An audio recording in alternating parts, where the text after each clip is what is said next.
ഈ ചിത്രത്തിലെ ഫാദർ അഭിനയിച്ചിട്ടുണ്ടല്ലോ, അപ്പൊ ഫാദറിനെ കാസ്റ്റ് ചെയ്തു എന്ന് പറഞ്ഞപ്പോഴേക്കും വീട്ടുകാരുടെ പ്രതികരണം എങ്ങനെയായിരുന്നു? ആർക്കും അതിന് വലിയ പ്രശ്നമൊന്നുമില്ല. പക്ഷെ ഞങ്ങൾക്കൊരു പുതിയ കാര്യമായിരുന്നു. അത് എന്റെ അടുത്ത് ചോദിച്ചപ്പോ ഞാൻ പറഞ്ഞു അതൊരു ഫോട്ടോ വെച്ചിട്ട് നിങ്ങളെ കാര്യം. പക്ഷെ പിന്നീടാണ് അതങ്ങനെ ഭയങ്കര ഒരു അങ്ങനെ കുറെ പെർഫോമൻസും മുഹൂർത്തങ്ങളുള്ള അങ്ങനത്തെ കാര്യങ്ങളൊന്നുമില്ല. അത് 3-4 ഷോട്ടിൽ ആണ് ഉള്ളത്. അത് അത്യാവശ്യം ഡീസന്റ് ആയിട്ട് പുള്ളി ചെയ്തിട്ടുണ്ടെന്നാണ് ഞാൻ വിശ്വസിക്കുന്നത്. അപ്പൊ ഇതിന്റെ ഷൂട്ടിന് വരുന്ന സമയത്ത് LKG പിള്ളേരെ കൊണ്ടാക്കാൻ പോകുന്നത് അമ്മയൊക്കെ കൂടെ വന്നിട്ടുണ്ടായിരുന്നു. അമ്മയ്ക്കാണ് ഏറ്റവും കൗതുകം. ഇത്രകാലം മോനാണ് സിനിമയിലാണ് ചോദിക്കുന്നത്. എനിക്കും അങ്ങനെ ഒരു കൗതുകം ഉണ്ടായിരുന്നു. അത് എല്ലാ കാര്യങ്ങളിലും ജീവിതത്തിൽ ഞാൻ എൻ്റെ അപ്പൻ്റെ അടുത്താണ് എന്തെങ്കിലും ഉപദേശങ്ങൾ അവസാനത്തെ തീരുമാനം എടുക്കുന്നതിന് മുമ്പ് അപ്പൻ്റെ അടുത്ത് ചോദിച്ചിട്ടാണ് ഞാൻ എല്ലാ കാര്യങ്ങളും ഇപ്പോഴും ചെയ്യുന്നത്. അത് സിനിമയുടെ കാര്യത്തിൽ മാത്രമേ ഉള്ളൂ എനിക്ക് അങ്ങനെ ചോദിച്ചിട്ട് തീരുമാനം പറഞ്ഞത്.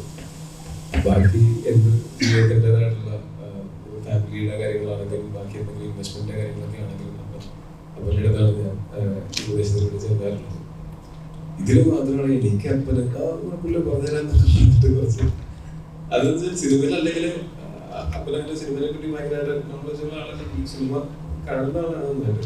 കൾച്ചറിന്റെ വീട്ടിലുണ്ട് കുറെ സിനിമ കാണുന്ന ആൾക്കാരാണ്. അതിനപ്പുറത്തേക്ക് എല്ലാവരും പരിചയമില്ലാത്ത അപ്പനെ ഒരു കുടുംബത്തിനെ കൊണ്ടുവന്നത് ഞാൻ കുറച്ച് നാളെ 10 കൊല്ലമായിരുന്നു. ഈ ഒരു ഒറ്റ ഏരിയയിലാണ് എനിക്ക് അപ്പനങ്ങളുടെ എക്സ്പീരിയൻസ് ഉള്ളത്. അത് എനിക്ക് ഭയങ്കര കൗതുകമുള്ള കാര്യമാണ്.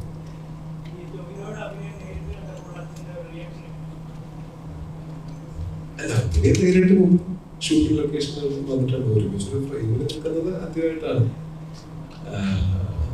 ഞങ്ങൾക്കൊരു ഇമോഷണൽ മൂവ്മെന്റ് ആയിരുന്നു. ഞങ്ങൾക്ക് സിനിമ തോന്നിയൊന്നും പറ്റില്ല. പക്ഷെ എനിക്ക് എന്നെ സംബന്ധിച്ചിടത്തോളം അത് എടുത്തു വയ്ക്കാനൊരു ഷോട്ടല്ലേ.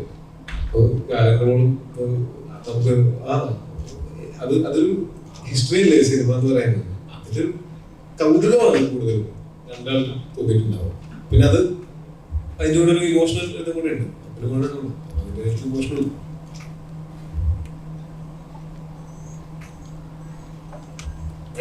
ചോദിക്കൂ എന്താ ചോദിക്കാൻ ഒരു വീഡിയോ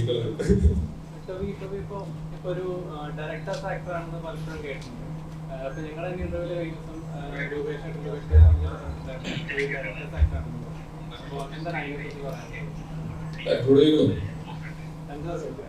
അഭിപ്രായം പറയാൻ പറ്റും. ഞാൻ അപ്പോഴത്തേക്ക് ആലോചിക്കട്ടെ. ഡയറക്ടേഴ്സ് ആക്ടറാണ് ടോബി.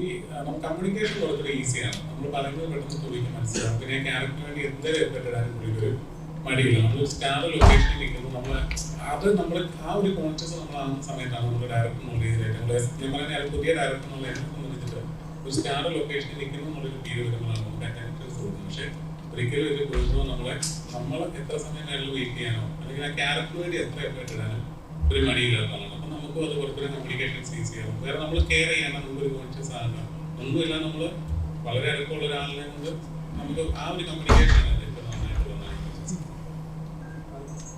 ഡയറക്ടേഴ്സ് ആക്ടറാണെന്ന് അറിയില്ല. ഡെഫിനറ്റ്ലി ഞാനൊരു ടീം പ്ലെയർ ആണ്. അപ്പോൾ ചുറ്റുമുള്ള ക്രൂവിന്റെയും ഡയറക്ടറുടെയും റൈറ്ററിന്റെയും സിനിമ ഡെവലപ്പറിന്റെയും കൂടെ നിൽക്കുന്ന ആർട്ടിസ്റ്റിന്റെയും ഒക്കെ സപ്പോർട്ട് കിട്ടുമ്പോഴാണ് എൻ്റെ പെർഫോമൻസ് നന്നാവുന്നത് എന്നാണ് ഞാൻ വിശ്വസിക്കുന്നത്. അപ്പോൾ ഞാനൊരു ടീം പ്ലെയർ ആണെന്ന് പറയാം ഉറപ്പായിട്ടും. എനിക്ക് ഞാൻ ഭയങ്കരമായിട്ട് ഇവരൊക്കെ ഡിപ്പെൻഡ് ചെയ്യുന്നുണ്ട്. എന്തെങ്കിലും കാര്യങ്ങളൊക്കെ എനിക്ക് സംശയങ്ങളൊക്കെ വന്നു കഴിഞ്ഞാൽ ഈഗോകാരോട് ഞാൻ ഒരിക്കലും ചോദിക്കാതിരിക്കില്ല. ചോദിക്കും. എനിക്കത് അൾട്ടിമേറ്റ്ലി പടം നന്നാവണം, പെർഫോമൻസ് നന്നാവണം, അത്രയ്ക്ക്